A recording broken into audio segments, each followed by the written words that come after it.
জীবনের সবকিছু যদি আমাদের ইচ্ছা মতো হতো তাহলে কি ভালোই না হতো, তাই না? কিন্তু তাহলেও কি সবকিছু ঠিকঠাক চলতো, নাকি তার মধ্যেও থাকতো এক অপূর্ণতার গল্প? আজ এমন একটি গল্প শোনাবো যেটা শোনার পর আপনারা জীবন সম্পর্কে কোনো অভিযোগ থাকবে না।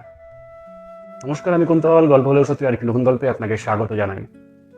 একবার এক ব্যক্তি মৃত্যুর পরে স্বর্গে পৌঁছে ভগবানের সামনে গিয়ে দাঁড়ালো। তার মুখে অভিযোগের শেষ নেই। সে বলল, ভগবান, আপনি ঠিকমতো কিছুই করেন না। আপনি জানেন কার কখন কোনটা দরকার, তাও আপনি তাকে তা দেন না। এমনকি যখন বৃষ্টি দরকার দেন না, যখন রোদ দরকার তখন মেঘ করেন। আপনার বদলে যদি আমি চালাতাম না, সবকিছু পৃথিবীতে ঠিকঠাক হতো। ভগবান ধৈর্য সহকারে সব শুনলেন, আর তারপর মৃদু হেসে বললেন, জেদ করো না, আমি যা করি তাতেই সবার মঙ্গল। লোকটিও ছাড়বার পাত্র নয়। সেও হেসে বলল, কিসের মঙ্গল? উল্টে মানুষের ক্ষতি হচ্ছে। আপনি আমাকে দিন, আমি দেখিয়ে দিচ্ছি কিভাবে চালাতে হয়। ভগবান হেসে বললেন, ঠিক আছে, তোমার যখন এত আত্মবিশ্বাস তাহলে চালাও তুমি। দেখি তুমি কেমন চালাও পৃথিবী। লোকটি তো মহা খুশি। সে এবার শুরু করলো তার ইচ্ছা মতো পৃথিবী চালানো।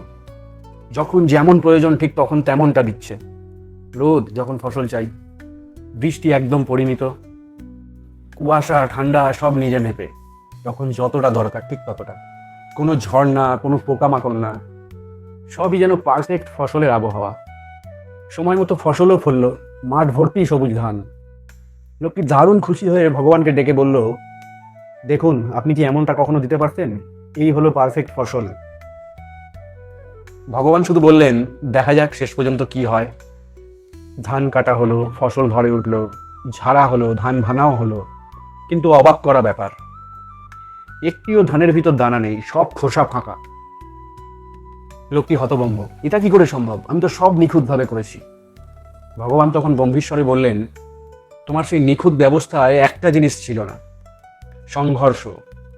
প্রকৃতির প্রতিকূলতা, বাতাসের ধাক্কা, ঝড়ের শাসন, এই লড়াই না হলে কোনো বীজ তার ভিতরে শক্তি বার করতে পারে না।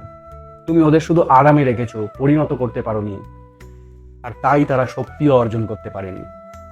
জীবনও ঠিক এমনই।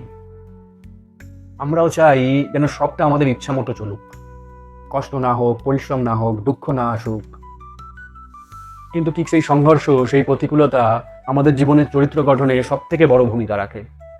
যে জীবন সংগ্রামের ছোঁয়া পায় না, সেই জীবন থেকে সত্যিকারের সোনালী ফসল কোনোদিনও আসে না। তাই প্রতিকূলতা এলে ভয় নয়, ধন্যবাদ জানাতে শিখুন। কারণ তার মধ্যেই লুকিয়ে থাকে আপনার বিকাশের সেরা সম্ভাবনা। গল্পটি ভালো লাগলে লাইক, কমেন্ট, শেয়ার করতে ভুলবেন না।